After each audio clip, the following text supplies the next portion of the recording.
Good morning, everyone. Welcome to this e-seminar organized by Pune branch jointly with WIRC. I welcome all of you to this session. Today we have with us eminent personality, Suresh Prabhu sir. He is a member of our institute only. I welcome you all to this session. We also have with us Vice President of ICI nearby Jambusaria. Welcome, sir. Central Council Member Chitray sir and Lalit Bajaj sir from WRC.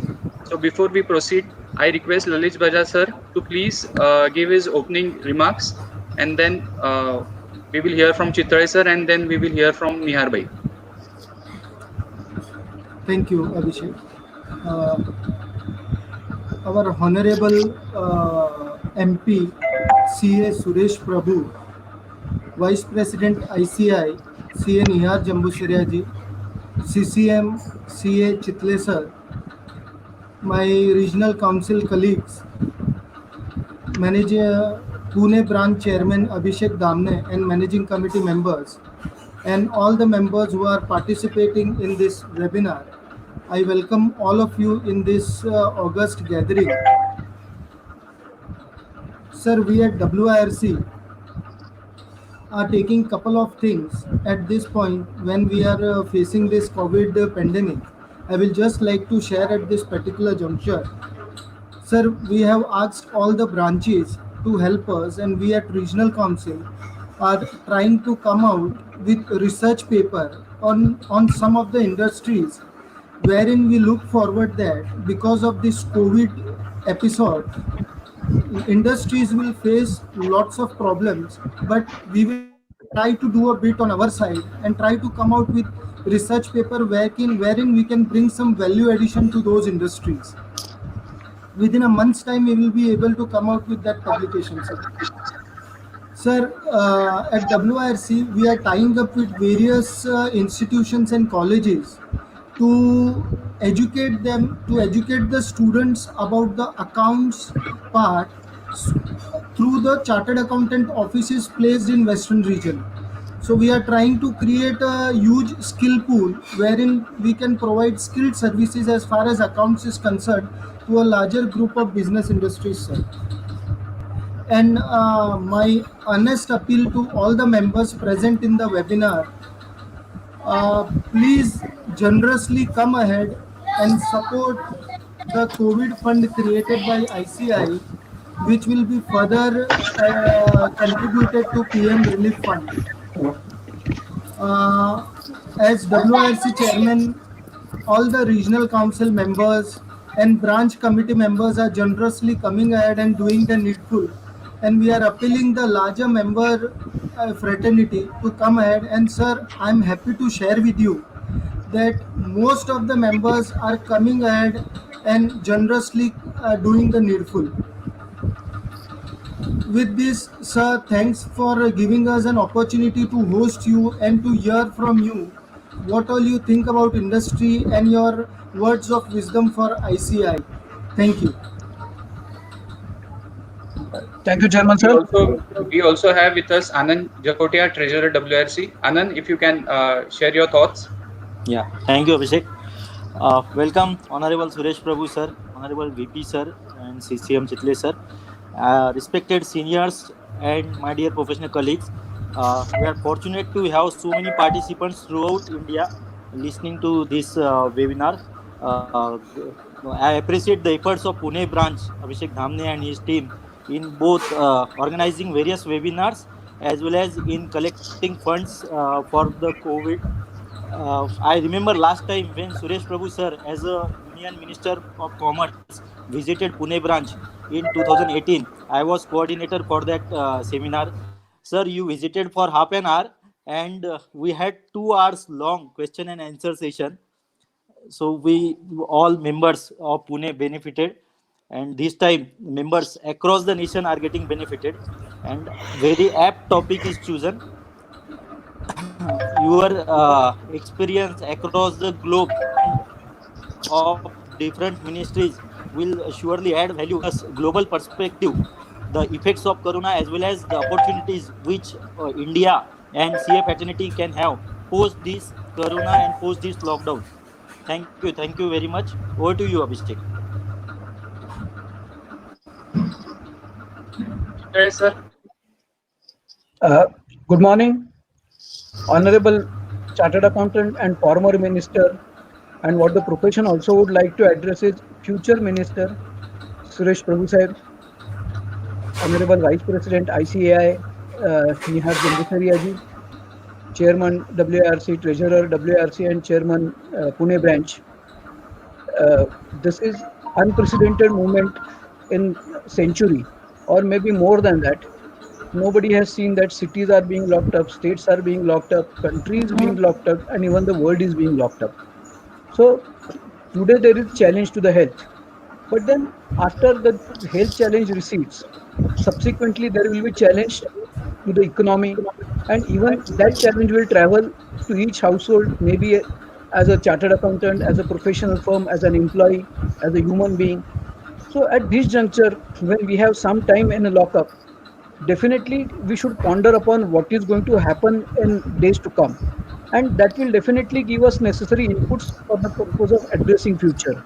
And we are very glad that on this occasion, Honorable Suresh Prabhuji, who is Sherpa for Prime Minister in G20 countries, having vast experience, maybe as a chartered accountant, as a banker, as a minister, and also in international affairs, he will be addressing us, and definitely we all will be greatly benefited. I am sure that those who cannot make up at this time, this video will be definitely saved, and we will be able to share this video to those who want to have the benefit of this address. So thank you for his efforts, Chairman WRC, Chairman Pune branch, and I'm sure that such initiatives will continue in years to come. One aspect for the information of Honorable Suresh Prabhuji, that as far as these urban cooperative banks are concerned, the institute, its accounting and auditing and assurance standard board has decided to come out with guidance note on bank audit for the purpose of cooperative banks specifically. So soon we will come out with such a guidance note, and definitely in this behalf also we will require your advice. Thank you. Over to Abhishek. May I now request Nihar Bhai Jambusaria, sir, Vice President of ICI, to please address us.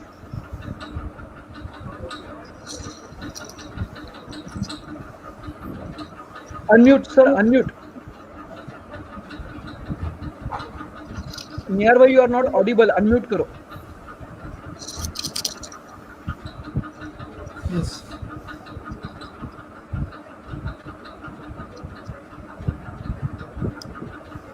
Nearby, you are not audible.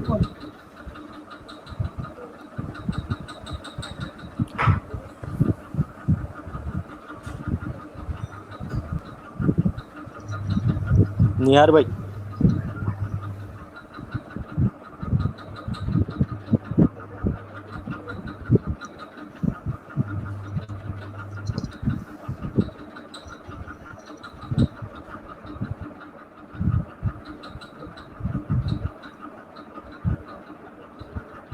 Sir, you are not audible.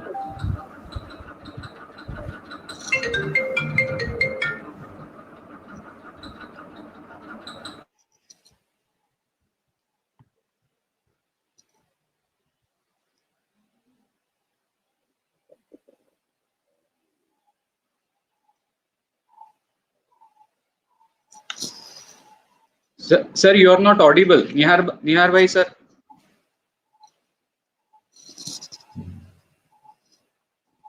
So, I think so. We will start with the session now. May I take this opportunity to introduce Suresh Prabhu, sir. He's a renowned chartered accountant by profession. He's a member of Institute since 1996. He's been elected as a member of Parliament. Currently, he is India's Sherpa to G20, and he was former Minister for Commerce and Industry, Civil Aviation, as well as uh, uh, he was Minister of Power. So I now request Suresh Prabhu sir to please address us. on the topic of impact of COVID-19 uh, on economy and pragmatic way forward.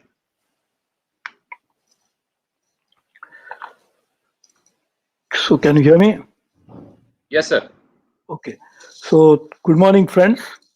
And I really thank all my professional colleagues for giving me this opportunity to reach out to you at a time when the only medium that we can talk to each other is virtual. So I think, really speaking, we have been very lucky that we can at least have this technology available today. If there was a lockdown, maybe before the technology's advent, I don't know how would I reached out to each other. Luckily, we can speak to each other and we talk to each other. I just want to know how long you want me to speak.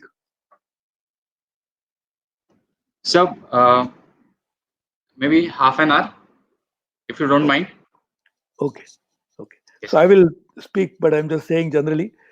Yeah.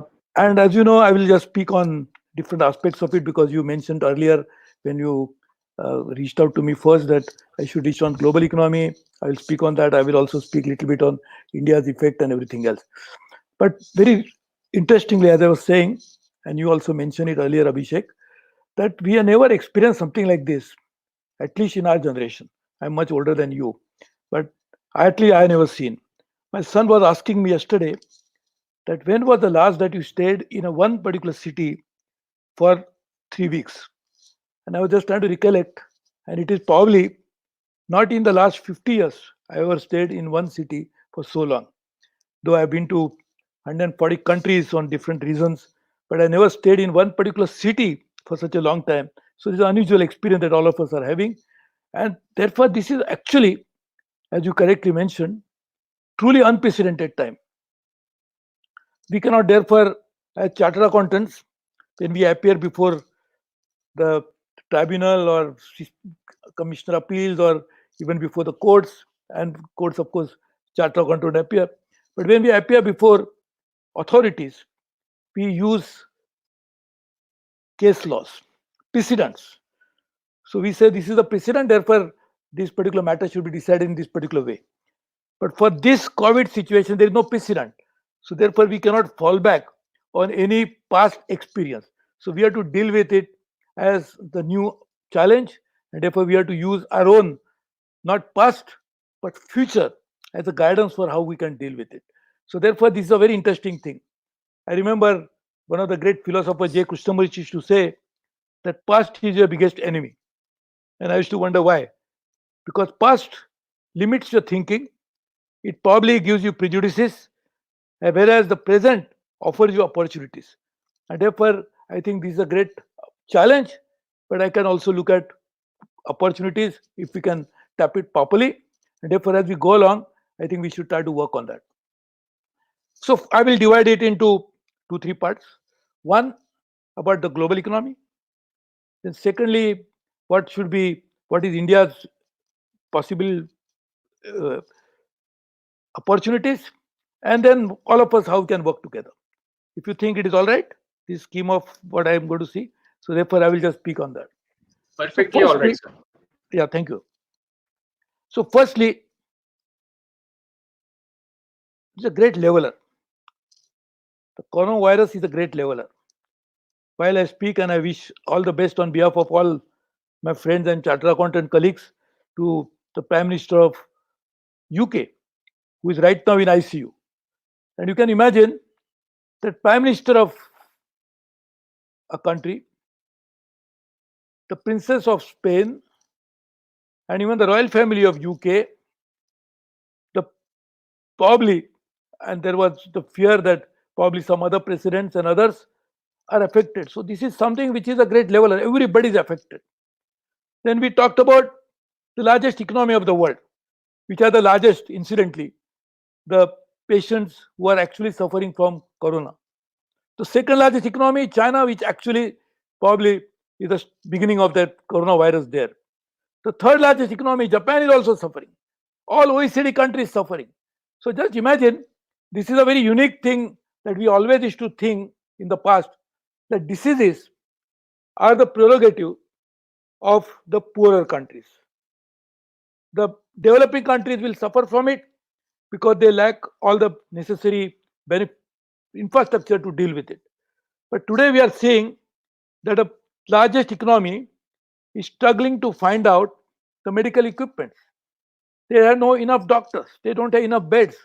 And this is not to blame them, but this is to just prove a point that human tragedies will affect everybody. And therefore, as a world, now we should think about, nobody should sit on a high pedestal and think that we are superior, so therefore will not be affected. All of us now should think world as how can we deal with these problems. And therefore, these are very interesting times, and I am sure as we go along, we'll be able to address this properly. As we know, the two aspects to all the discussion. One is health related. That how do you deal with the health? How do you save the lives of people? But other aspect is livelihood. How do you save livelihood? Third aspect, how to save economy. And therefore, I have not being a doctor and we all being chartered accountants, I think we leave health aspect to the doctors and the medical professionals and the healthcare workers, and we'll deal with other aspects of it. And therefore, rather than dealing with livelihood, which is again an issue, we also deal with little larger issue, because in one webinar you cannot deal with all issues, about broader effect on economy as a whole. And that is very important. If you improve economy, it also improve livelihood. It will also eventually save lives, because more economic activity will give more resources which you can invest into public health. So economy as a whole, I think that's something which we can deal with, is under serious threat. There are various estimates as to how much will be the deceleration of the global economy. Probably we will be definitely in recession, no doubt about that. As a globe, as a world, I am saying world economy will be in recession for sure, and possibly, and hope not, will be in depression too. At least some economies will definitely get affected by depression. So recession is a certainty, depression is a possibility, and therefore how to deal with this. Now, as you know, the biggest challenge is, while we deal with this, is the economy as a whole of the world is interconnected. Like we have seen that COVID is also interconnected. It didn't start in all countries at the same time. It started in one country, but now more than 130 countries are affected. Why? Because we are interconnected. People will travel. People will use cargo from one place to another.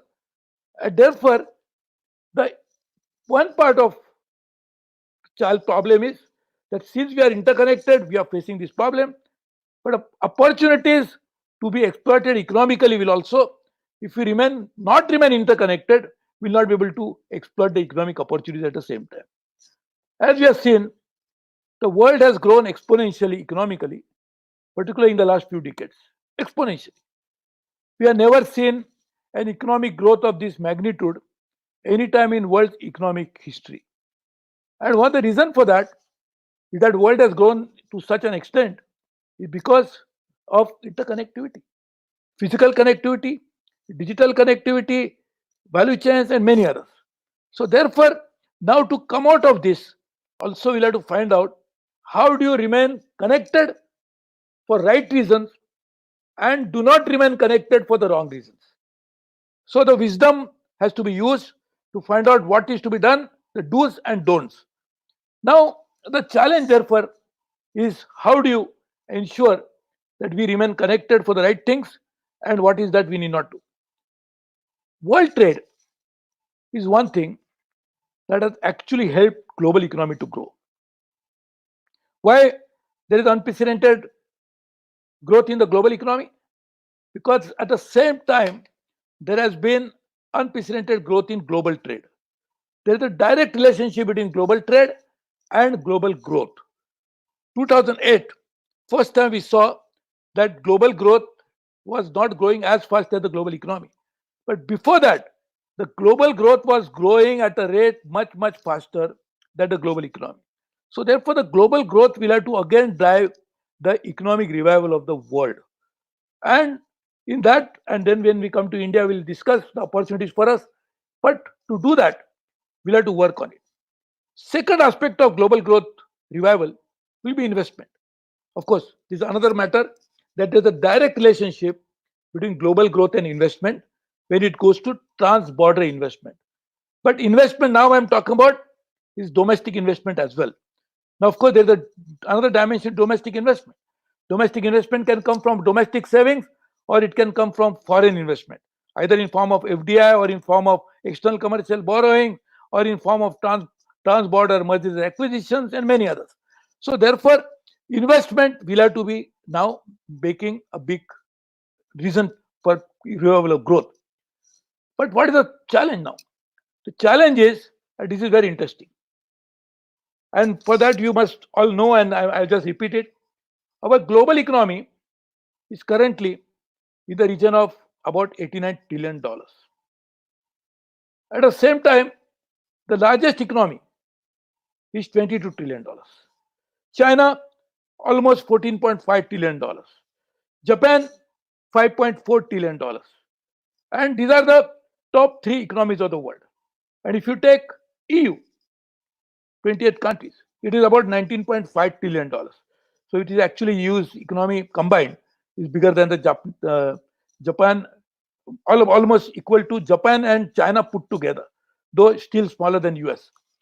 Now, in a situation like this, these economies will have to make investment.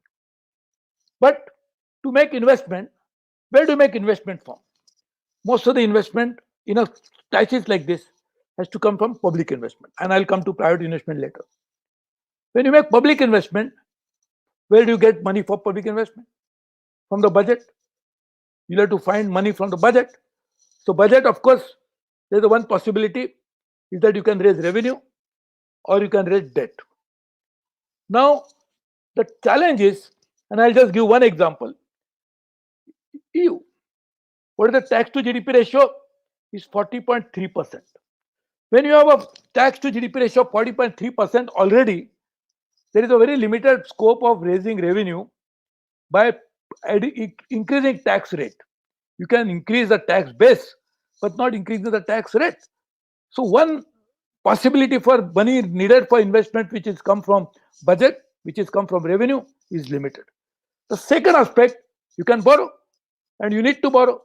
Now, if you want to borrow, just imagine, I'll just give figures which is really very interesting. US, which has got tax to public debt to GDP ratio is 116%. 116%. Japan, 243%. So GDP, more than the GDP is that Japan's borrowing. But of course, Japan has a very interesting advantage. Most of the borrowings are domestic, and because Japan has such a low interest rate or a negative interest rate, the cost of servicing the debt is not so much, but still is a problem. In case of EU, and there are of course varying reasons, but there's 84%. Now this is post the various packages that countries announced. Most of the countries have announced packages for dealing with corona, which is in excess of 10% of the GDP. Some are even done more. Now, there are few countries like Singapore who are using the coronavirus money that is needed to be put in to revival of the economy from their past reserves. They are wise enough that they saved for the rainy days. Norway has another advantage. Norway has more than $1 trillion of sovereign wealth fund. So they can use, because when they discovered oil, they were wise, they put that money into the sovereign wealth fund, and that money can be used. But not all countries have that luxury and the benefit. So therefore, some countries or most of the countries who announce the packages, they will have to borrow for it. So that means the borrowing is already going to increase beyond. I just give these harrowing numbers of public debt to GDP ratio. You can imagine what's going to be the challenge. So for the revival of the global economy post coronavirus, we'll need investment. We'll also need global connectivity of trade, that I come to later. But investment itself is going to be a challenge, right? Because for this reason, we are all chartered accountants, you know better. But therefore, I am saying at the same time, if we don't have the global economy revival, all countries will suffer because we are interconnected. If some countries will benefit more, some countries will benefit less because of global connectivity, But still, even smaller countries, even countries in Africa, would like to have connectivity to the global trading system. And therefore, how to do this in a light when we need it. Another very interesting example. And therefore, while we deal with these issues, globally, there's going to be another interesting challenge. Most of the countries need investment into this is one is now what we are doing is a firefighting. The packages that all countries are announced is only to deal with a situation wherein even if they go into recession, the investment that are making now will at least neutralize the deceleration of the GDP to some extent. So some countries say, for example, the 10-11% of the GDP who have announced their packages, they are only hoping that therefore the GDP now will be at least not higher, but will not be going into negative trajectory more.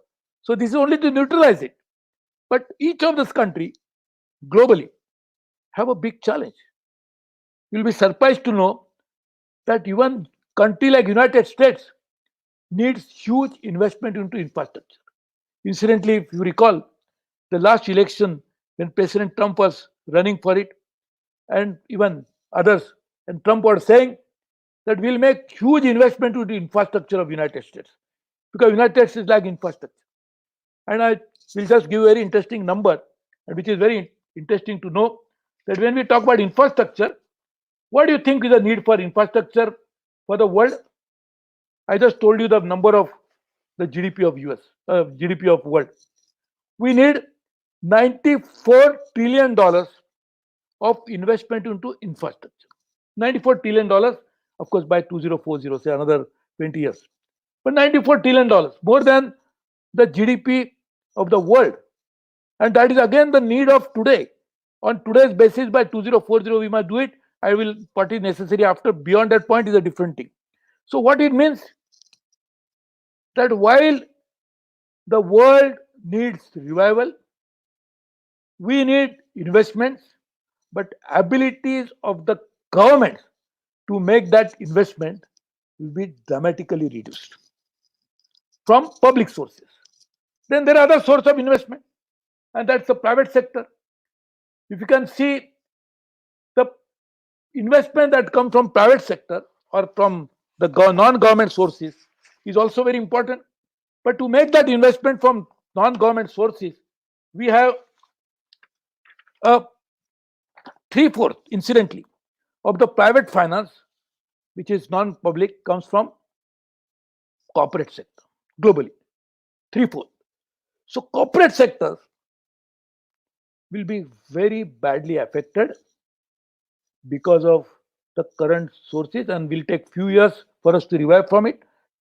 And most of the companies, because as we are saying, I explained to you the government balance sheet, the country balance sheet, which shows the public debt to GDP ratio, we say tax to GDP ratio. Obviously, when we have such a large public debt to GDP ratio, means all these countries are running into huge fiscal deficit. So despite all this, private sector had some sound balance sheet. But this particular coronavirus is going to affect balance sheets of private sector also significantly.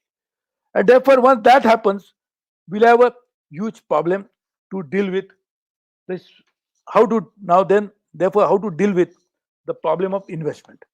Will be interesting to see that FDI, which is something which cross-border, so domestic investment is one part of foreign, but who make that FDI? Most of it from the private sector.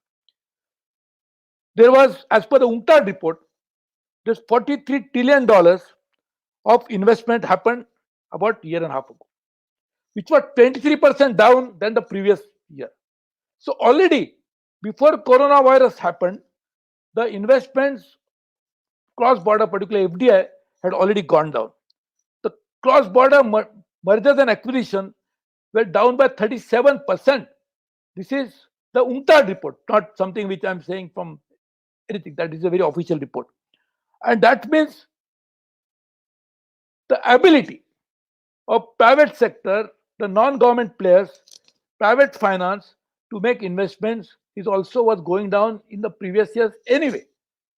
In US, some companies, for example, you can say the main three, Alphabet, Apple, Amazon, they are sitting on a huge cash pile. But I don't know what will happen post coronavirus. But these are the companies which are going to make investments into the business related to their activities. They are not going to make investments and try to build power plant somewhere. They are going to go and make investments to buy port somewhere.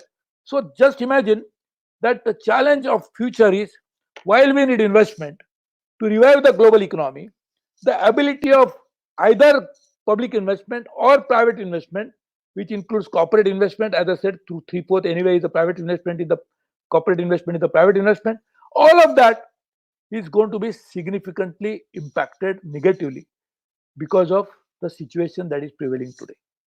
Let me again repeat, the situation before coronavirus hit the global economy, the situation was already alarming. So patient was already in a critical situation but may not be in ICU. But now certainly the global economy is in ICU. And therefore, to revive it, we'll have to work on it in a very significant way. And for that, one avenue would be that we'll have to make global trade possible. So the global trade can happen through global trading system.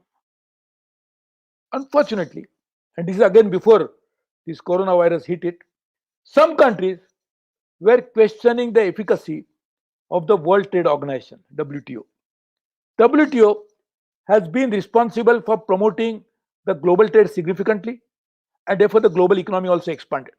I started my remarks by saying that global economy expanded dramatically and in unprecedented basis in the last few decades. That is also because of global trade. And global trade happened because of WTO, but some countries were questioning WTO. And WTO, in a way, has become considerably weakened because of these countries' constant onslaught on the global trading system, on multilateralism. And therefore, now if you want to bring the global economy revival, we'll need global trade, and at a time when the institutions which will govern it are already weakened. It is like we are saying chartered accountants must do better. How will they do better? The Chartered Accountant Institute must facilitate it because it's a regulator. But regulator itself is weak. How can chartered accountants become stronger? And therefore, World Trade Organization has to be made really strong, vibrant, dynamic, forward-looking. Incidentally, as a commerce minister, I had two mini ministerials in India to promote WTO properly. One was attended by 57 countries, record, which I chaired. Other one by all the developing countries, again, which I chaired. But we have taken that measure to revive it. This is before coronavirus happened. Because I was always fearing that if we do not work on these issues, the global economy will be impacted. India will be very badly affected because we have a big stake into the global trade. When I come to India, I'll mention it. But this is a big necessity that we must revive the world trade and therefore WTO, and therefore this again has to happen in a proper manner. I know because you are not given me you are given me a limited time, so I will just try to mention not too many points on global trade, but as I was saying that this is a very important aspect of revival of it. Now, when we are talking about revival, you must, and just a point on this global trade. We can look at the world in a two different say periods. One is pre-industrial revolution, when there was hardly any global trade. There was the Silk Route, there was the spice route, and in fact, if there was no trade, there wouldn't have been colonization. Most of the colonization started to not only acquire geographies, but along with the geographies, trade routes, and therefore to promote their products. That, of course, was hastened after the industrial revolution. In fact, pre-industrial revolution, India was a dominant economic player. We lost our dominance and prominence because the industrial revolution virtually finished our economic model in India. But the past 70 years or so, the world has seen growth because of this. So now, like pre-industrial revolution and post-industrial revolution, probably we have to think about an economic model pre-coronavirus and post-coronavirus. What should be the economic model now? We'll have to probably have a global meeting like we had after the World War II, when we created so many global multilateral institutions. So probably we'll have to again sit down globally, sit together and find out what is that we can do post-coronavirus to develop the world wherein countries also will benefit more, because individual countries must benefit, otherwise we cannot have global growth which does not take into consideration the growth of the individual countries. But this is a very interesting aspect that we must really try to work on it. We have also seen that where was pre-industrial revolution and post, which I mentioned. After industrial revolution, India, China, which were dominant economies, we lost. Japan was not that prominent anyway. But last few decades, we have seen a huge emergence of these Asian economies. Japan was second economy till China took over from them. But now Japan is third and China is second. But these two economies, why did they grow so much in such a short time? What is the reason? They grew only because they could integrate into the global economies more. And not only they benefited immensely, China became the largest exporter, China became the largest manufacturer, China became the largest importer. But why? Also, along with them, first Japan, they helped ASEAN, the 10 countries in ASEAN, Indonesia, Malaysia, Singapore, Vietnam, and others, to grow. So Japan outsourced, and therefore the so-called Asian tigers were born. And then China benefited, China's rise benefited the ASEAN also. What it means? That this model cannot be ignored in terms of ensuring that integration is very important. Very interesting situation. Argentina used to be one of the largest, fastest growing economy of the world. It was the darling of the world investors. But they closed the economy and they went down dramatically. Dr. Kaushik Basu, who used to be used to work for India government, then he became the chief economist World Bank, has made a very interesting point. When the US was trying to put these barriers, Kaushik Basu mentioned that I hope US does not go the Argentina way. And therefore, it's very interesting that post-coronavirus, when we discuss this, we'll have to learn from the right lessons from the history and unlearn the wrong lessons, which I mentioned earlier. Learn the right one, unlearn the wrong one. And wrong ones, we have many. I don't have time to mention. One other day when you have another webinar, I will give a detailed talk only on world economy and I will tell you about it. But what is important therefore is, don't forget history. History is important, but at the same time, again repeating J. Krishnamurti, don't just be constrained by history. Look at future opportunities, and therefore post-corona we'll have to think about a new world.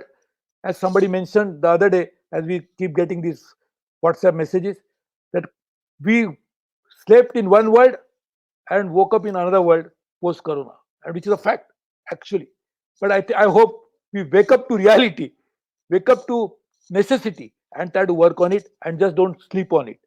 And therefore, the world economy, and this again I'm talking about world, so don't get me. I'm just talking about world economy, and world leaders, they must work on it, and they must focus on it, and they must try to do it. Again, as I said, and I mentioned that point earlier, but the important part is going to be in the next few years' time is the role of new technologies. Can you imagine today we are all doing this virtual conference? Otherwise, Abhishek would have invited me to Pune to do this. So I am not traveling to Pune. You're not traveling from your office to the place where the seminar would have taken place, instead of webinar. And so you have not traveled by car, I not traveled by plane, you're not hotel facility, we are not use petrol. All of this are going to have a huge impact on economy. Not just today, but if work culture changes, can you imagine the economic impact of it? Can you just imagine that we now use the new technology there, of course, blockchain or whether it's artificial intelligence, all that is a different matter. They are very high-ended and different kind of technology. I'm talking about simple things like this. So just imagine the role of technologies on economy is going to be completely different. And because of the experience that we have gained in the course of last lockdowns, people are going to think differently. It's going to impact even other countries. For example, we had so-called outsourcing. First started with BPO, then we started with KPO, knowledge process outsourcing. Why? To cut cost. And we thought this is going to benefit. But just imagine, now we are coming to a situation wherein we might think that working offline like this, what's going to be impact on real estate because we may not need that much office space? What is going to be the impact on the staff because their salaries, people will say, why we pay so much travel allowance, this allowance, that allowance. So I just imagine the impact is going to be completely different and very profound. We may not have even thought about it properly, but I think you must therefore think about it, and we together as a world will have to think about it as we settle down one day to think about it properly. I was saying, and I think therefore I will come to India because this is very important. I think we have a challenge, but also opportunities. Just imagine we have now almost $3 trillion of GDP, 2.9 actually, but say almost $3 trillion. Interestingly, all 54 countries put together, Africa, the population is same, 1.3 billion, they are 1.3 billion, and their GDP is also almost the same, 2.7. And therefore, countries in Africa, of course, India is one country and Africa 54 countries. So one, we can always see Africa, but it's not one country, it's a continent. But interestingly, the number of poor people in both will be the same profile. And therefore, the, we must think about how can countries or a continent have a new growth ideas together. That's something we'll have to think together and we'll have to work together. So while we work very closely with some of our friends in developed countries, we should not also ignore the fact that how can we work together with some of our neighboring countries. ASEAN, for example, only 10 countries. What is the GDP? $3.1 trillion. So just imagine that even block of 10 countries, and again, why they benefited? Because of the proximity and integration of their economies with Japan to begin with, and then China later on. So this is going to be very interesting, and definitely have to work on it. We also have to make sure that while we work on all these issues, and India, we'll have to keep in mind that India is a very unique characteristic. India was already a large economy pre-industrial revolution. So it's not that we have never seen it. We may not have, for example, if you are a sports powerhouse for country, but you did not participate in Olympics for some time, you didn't get, like China.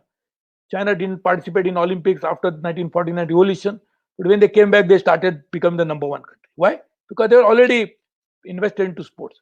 So India has already resilience, the ability to come out with it.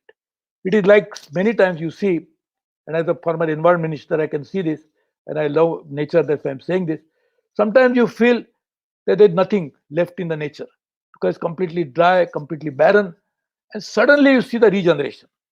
Like even some of the WhatsApp message nowadays, you must be seeing that birds are coming back and chirping of birds you can hear, you can see new trees coming up. Why?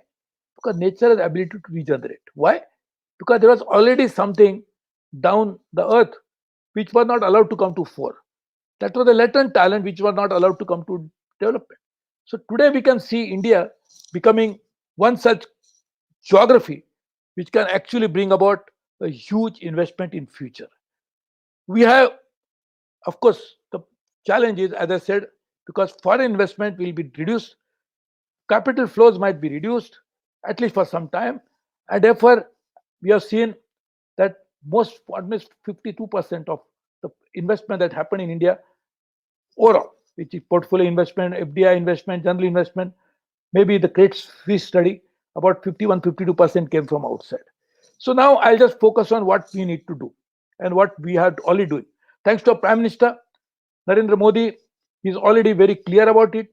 He's focusing on these issues. I'm very fortunate that I have held 4 cabinet positions under him, had 6 cabinet positions under Atal Bihari Vajpayee, and I can clearly see that Mr. Vajpayee and Mr. Modi both are focusing not just on today's problem, but also on tomorrow's challenges. And therefore, we really must make sure that while we do all this, we must bring in domestic growth. Domestic growth will come because domestic incomes have to rise. And if the domestic income rises, we'll create a domestic market. As you know, the simple economic rule that you can make the economy grow either by way of investment or by way of consumption. But both investment and consumption would need income. Because if you don't have income, how will you consume? And if you don't have income, how will you save? Which eventually will be converted into investment. And therefore, income increase of the people will be very important. I'll share with you, I had started a program as a commerce minister, and very interesting program, that if you mean the growth of every district, and district grows at 3 or 4% more than the normal growth that it is having, the growth of India will be 3 or 4% more. Because what is the growth of India?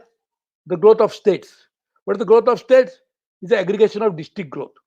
So I started in 6 districts, already started.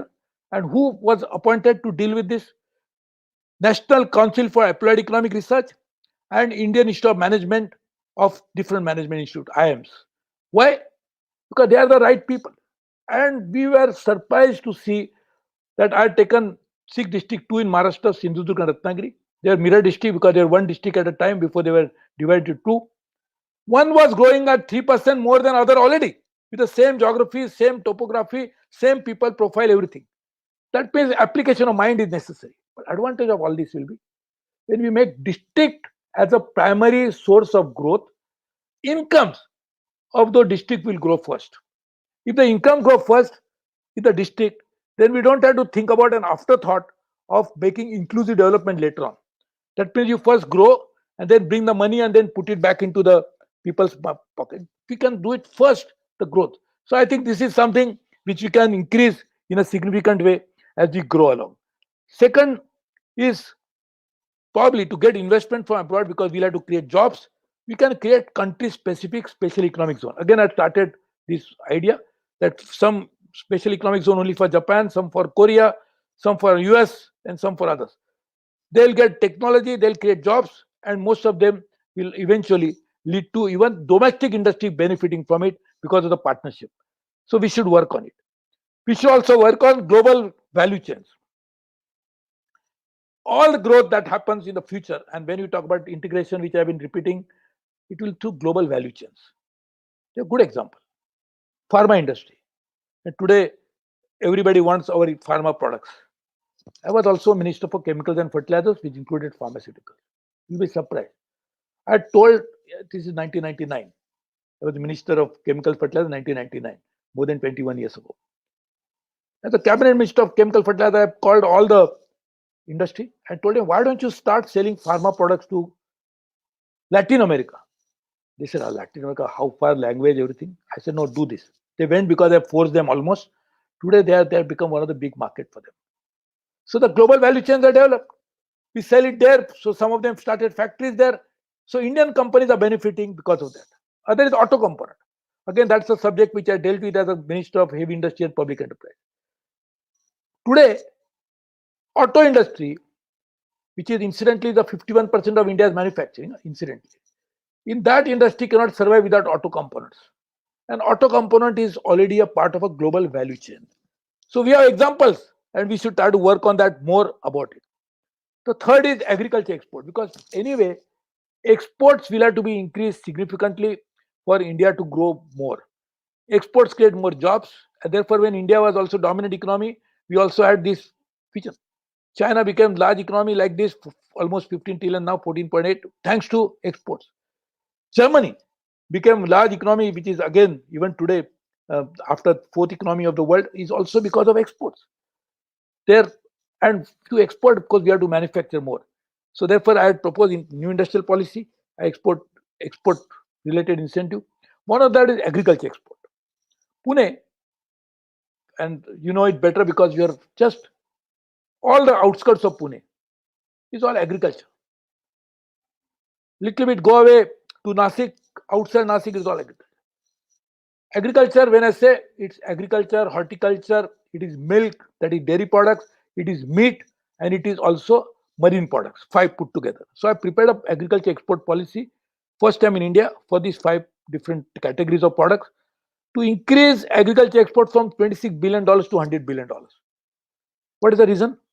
Farmers' income will increase dramatically because if you only use the agriculture products within India, when there is a bumper production, prices fall. If it is exported, they'll benefit from it. Incomes going up, will it help the Indian economy to grow? And therefore, this again we'll have to do it aggressively. Everything was made. District was identified. From where we can export, everything has been prepared. And I think we should try to work on it in a very big way. We must, of course, also consciously work on who is a competitor. Vietnam has suddenly come up. Bangladesh, our immediate neighbor, is also in a way competitor to us because they export more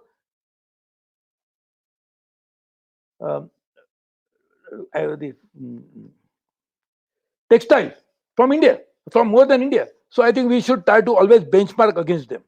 It's also important that we must work on entrepreneurship of India. India's growth is private sector driven. We must encourage private sector to grow, remove the hurdles in the way, try to reduce the compliance, cost of compliance. Unnecessary redundant compliance issues we'll have to reduce significantly, and thanks to Narendra Modi, he's working on it. Recently also, Finance Minister announced some measures. We must do more. Also, while we do this, we must ensure that our startup community must grow. Thanks to Narendra Modi, this program was started, which I was looking after. We have a huge possibility. We are the 3rd largest hub for startups in the world, ecosystem in the world. So we must increase that significantly, and we can then work on that in a better way. We must focus on some sectors. I was a power minister in 2000. You'll be surprised. The shortage was 18%. Everybody was saying we can never come out of it. I studied it properly. I said, let me change the entire power sector. The entire power sector was nationalized in 1948. So I actually denationalized it by Electricity Act 2003, which resulted into investment of $250 billion into power sector. Today we have more power than what we need, thanks to that what we started in that act. One act changed it. So that means one act can actually bring about a complete change. Other example of how we should try to work on sector is aviation. Just imagine Narendra Modi started this program called Udan. And we became again incidentally the 3rd largest market. Behind United States and China, we are the 3rd largest aviation market. Same thing, we started in railways. When I became railway minister, there was almost no investment. We got 1,50,000 crores, $144 billion investment plan in first 5 years. When I presented the first full budget of Narendra Modi government and the last railway budget, any minister will present because there is no railway budget anymore. I had laid down complete roadmap, and I'm very happy that it is being implemented. So we can clearly see that all of this will go from different kind of investment, but sectorally also we'll have to work on it. We'll have to increase the services sector of India. India's services are 60% of the GDP. While we need industry to grow, which is only 16% today, to at least 25%, which was Prime Minister mid-game, I prepared a complete program how to raise it to $1 trillion of industry by raising it from 16 to 20% to begin with. The same is services. I got 12 champion sectors of services with 5,000 crores allotted, and I think services, because they will create jobs also, will create a huge opportunities, and we'll have to work on it. Agriculture, services, manufacturing put together. We need small industries, we need large industries. We cannot say that I want only small and we don't want large, because there is an interconnection. The best example is automobiles. You cannot have big automobile companies unless there are small enterprises supplying it to them. But they can SMEs will not survive unless there is no large industries to whom they can sell. Pimpri Chinchwad. And I used to be chairman of Saraswat Bank. I've seen, and we used to lend a lot of money to that segment. All small scale industries was surviving because of large industry there, either Bajaj Auto or others. So we need to make sure that both SMEs and large industries grow at the same time. We will have to change the government accounting system. I started in the railways. That how do you integrate budgeting, expenditure, output and outcomes? How to integrate system so that management information system, costing system, also the entire aspect of cost structure is integrated into one. Why?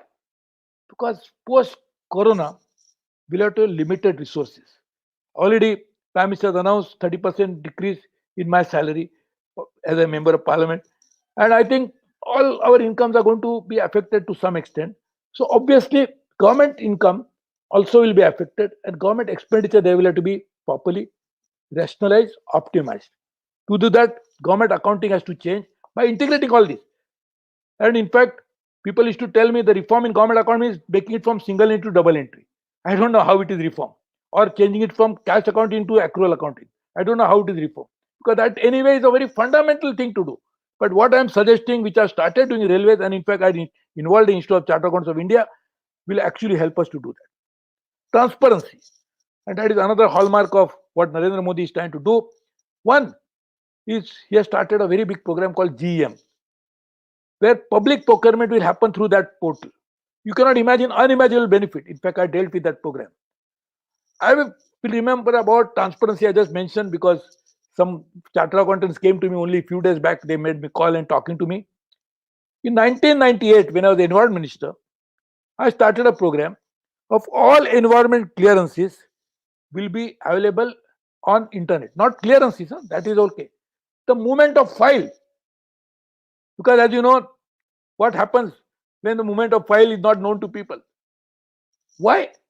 Because environment clearances are necessary. Environment has to be protected, but we should not damage the environment by doing wrong things only because of wrong consideration. And therefore, such transparency will have to bring in everything. And environment clearance again has an impact on economic growth. So I am just mentioning this part. I think we'll have to take some long-term project in India, which will ensure that we can make investments into infrastructure like interlinking of rivers. Which again I was looking after when I was minister under Atal Bihari Vajpayee. I'm just saying India has a great opportunity to benefit from it. Make in India can happen in a bigger way. I just mentioned about I had prepared a complete sector-wise. How much of $1 trillion of manufacturing will come from industry? That means which industry? And I done it not by my own thinking. I had invited all the top leaders, not Anand Mahindra from Mahindra Mahindra, but Pawan Goenka, who is actually hands-on man, from Birlas, from Tatas, who are actually doing manufacturing. And therefore, I think we can work on all these issues. I know probably we'll have to have another session to deal with these issues in a larger way. So I will stop here and thank you once again for giving me this opportunity and looking forward to working with you.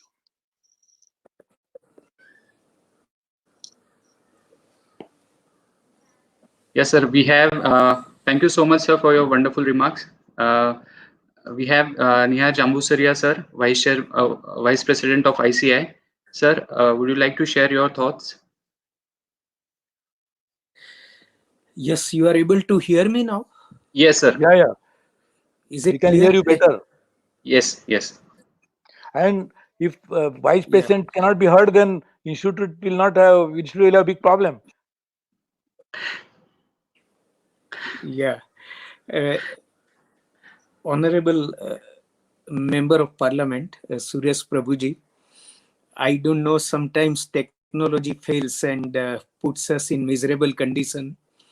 I hope it is now audible, and of course you were unable to hear me, but I could hear your complete session and enjoyed it like anything. Sir, at our level, Particularly on Corona, I would like to say two things.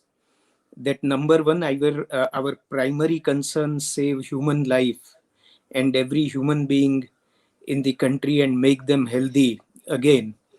In this endeavor of the government, the institute is with the government at local level and at central level. We are doing our best. Another very important question which arises and which you deliberated upon today so exhaustively is reviving the economy again. You mentioned about so many challenges that we will be facing, and even at institute under Accounting Research Foundation, we have commenced research in this direction as to how to revive Indian economy. You have rightly drawn our attention to the fact that Indian economy is not independent of world economy, global economy, and unless we align and get integrated with the global economy, it will be difficult to revive on standalone basis. We all will keep this in view. Your guidance was immensely helpful. It will help us in uh, continuing our research and complete it. And sir, we would offer that if at your level, at G20 level, if we are able to join hands and help you in the research, we'll be very glad to help, and we will be very glad to share our research material with your ministry or with your group. So uh, once again, thank you so much for joining and guiding us on the very relevant current issue of coronavirus and the way forward. Thank you so much. Just to Jammu Siraji, thank you very much, and I'm glad that you are speaking after me, because if you had spoken before me, I would have nothing left for me to speak. So I'm very happy that you have given me this opportunity to speak before you. Let me assure you that anything that we can do together, we'll be happy to do it. Let's join hands to make it happen. In fact, whatever position I was always holding in the government or outside, I always joined hands with the institute. If I can remember, when then Finance Minister Mr. Chidambaram presented the first ever outcome budget, I was very annoyed with the way it was presented.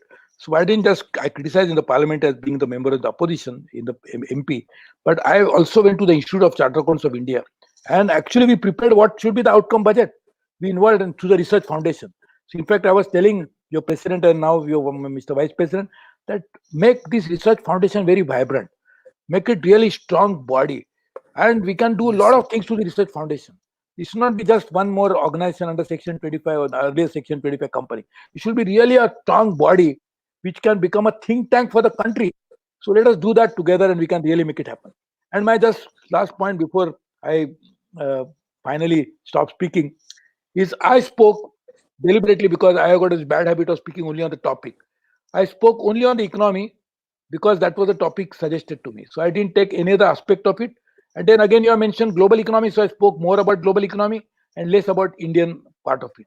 And as we know, thanks to our Prime Minister Narendra Modi, our Finance Minister, I think we are in safe hands. They are trying to do the best to revive the Indian economy. So that will happen anyway. But I am just saying that because you told me to speak more on global economy, I focus more on global economy. Of course, its impact on Indian economy and my limited experience of how can we revive the Indian economy as well. So thank you very much for giving me this great opportunity. Yes. So can we have one or two questions?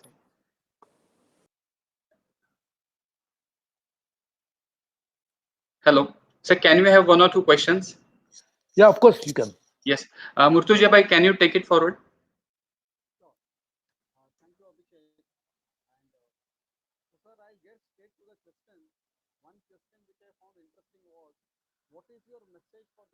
You're not audible, sir. Unmute yourself.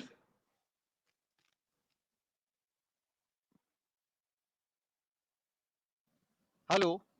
Yes, sir. So, sir, I'll go straight to the point because of the paucity of time and get to the questions directly, sir.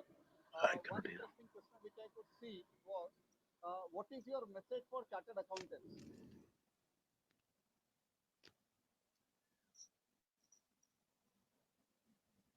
So anything specifically you will have to convey to chartered accountants because of this global pandemic is the question. Sorry? Anything specific message to the chartered accountants across India due to this global pandemic which has arrived? To chartered accountant generally. Yeah, yeah. Okay. See, firstly, as I said, this is a biggest challenge we as a humanity have faced in our living memory. And as you, Abhishek said, to begin with, probably in a century, first time we are facing something like this. What happened before century, nobody knows. But so this is the biggest challenge. So I think not only chartered accountant, which each one of us must join hands to help the government to fight this challenge. There is a job of health workers who are doing a great job, but each one of us must join hands and try to do it together. Chartered accountants have a great ability because I think one profession, and I can say it with pride, that is one profession which can work on so many cross-sectoral issues at the same time. We understand the cross linkages very well. So I think we should try to help the people who are at the forefront of doing this from the behind to give them any advice, any critical strategic input which will help them to do their job better. Thank you, sir. Sir, there is one Okay. more question which says, what will be impact on service sector as many services are depending on industrial growth? Sorry?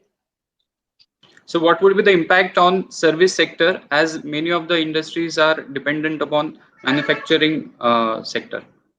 See, immediately, obviously, there is an impact because there is no sector happening, there is no industrial activity happening. So, therefore, it is definitely going to happen. But as the economy reopens, because today economy is closed, right? So, therefore, it is going to happen. Not just in India, even US it is happening, even in Europe it is happening, even China it happened already. It in Japan it is already currently happening. Korea is also closed.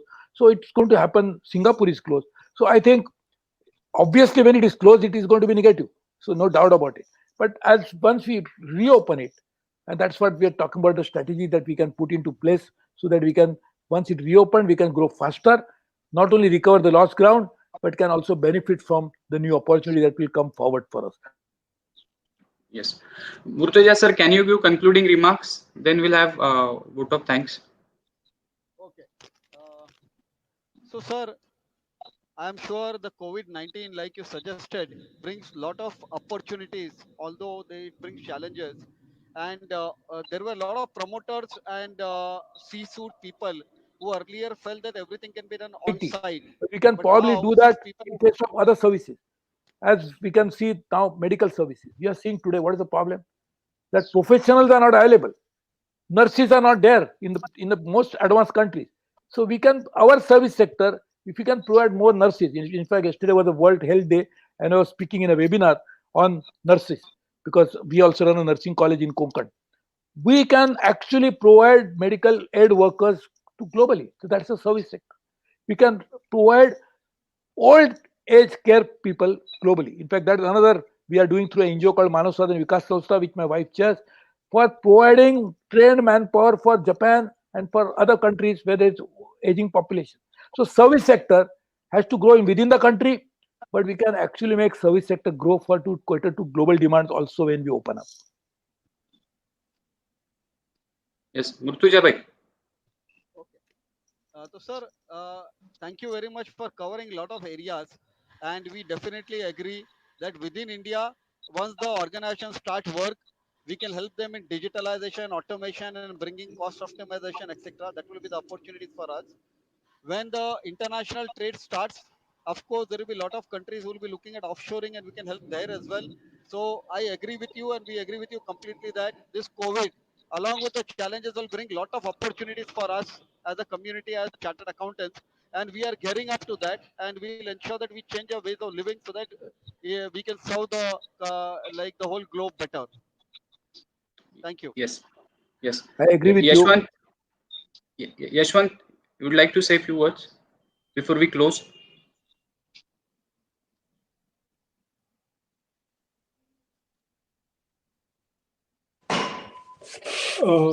Abhishek, Suresh Prabhu sir has covered most of the points, all of the points within the short span of time. And most importantly, what he stated that India post-COVID pandemic can see as a big opportunity to grow. There will be he has also emphasized on the second sectors on which India should focus. So that was really insightful for all of us listeners to understand what will be the post-COVID strategy we should adopt. So thank you, sir. Yes. Thank you So very this much. In lecture. fact, I will tell you something. We can actually look at when there is a disruption, there is an opportunity. If, for example, if Abhishek is a chartered accountant to one group for all times, then I can never enter that professional space because he's already doing that job. So if Abhishek for some reason is not going to be handling that case, then there is an opportunity for me. Because there's a disruption, there is an opportunity. So this particular opportunity in terms of disruption of global value chain, in disruption of many other things, is a great opportunity for India. So I think we should strategize it. We start to work on it. Thanks to we have a leadership of Prime Minister Narendra Modi will happen in a much better way, and we'll really try to take advantage of it and try to grow faster.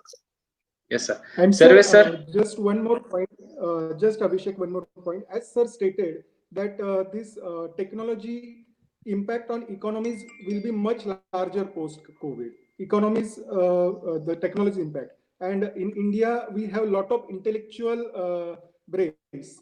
So that is the big opportunity we can look up to, that with the technology IT development, we can definitely cater to the needs of the world and grow larger. See, now the nature of technology has changed so much that we'll have to think beyond IT, because IT has now become something like very basic minimum tertiary technology that has to be used in many things. So first from IT, then we went to ICT, information and communication technology, but now we are getting into a space wherein many technologies are going to converge and try to work together. So artificial intelligence, for example, big data, or whether you talk about blockchain, all of this is going to change. So I think we'll have to now go beyond thinking about only one part of that and go beyond it for us to benefit.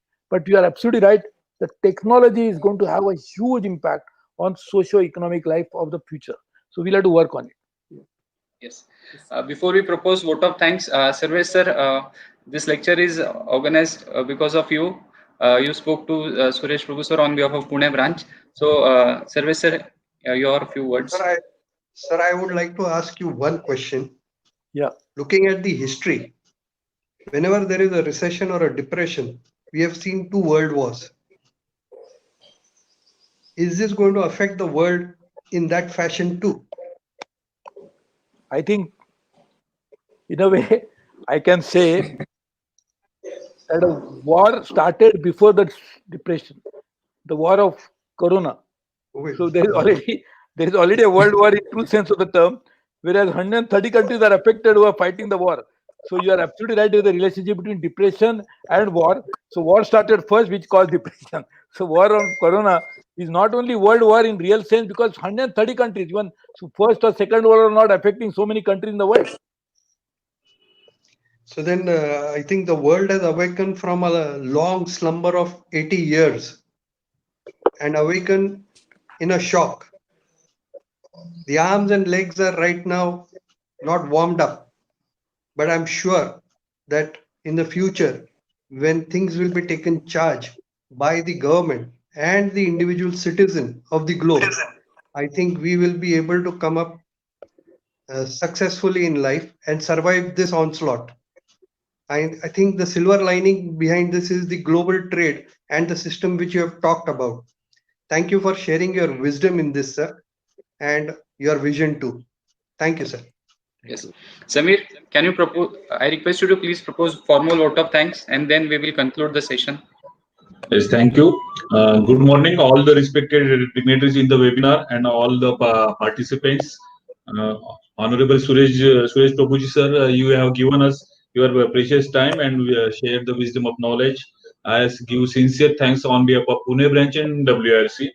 Also, our Vice President sir of ICRC, Nihar Bhai sir, you are always with us 24/7 in this Corona crisis.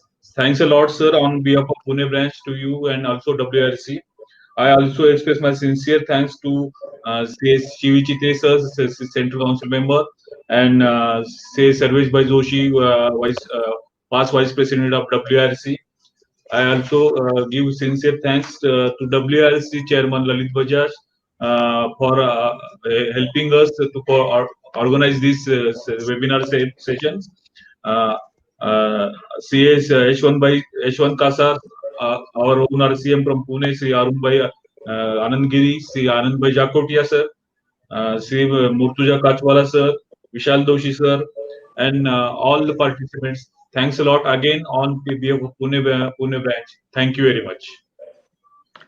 Thank you, sir. Thank you very much. Thank you. It was I really wonderful enjoyed it. interacting with Thank you you. very much. Thank you.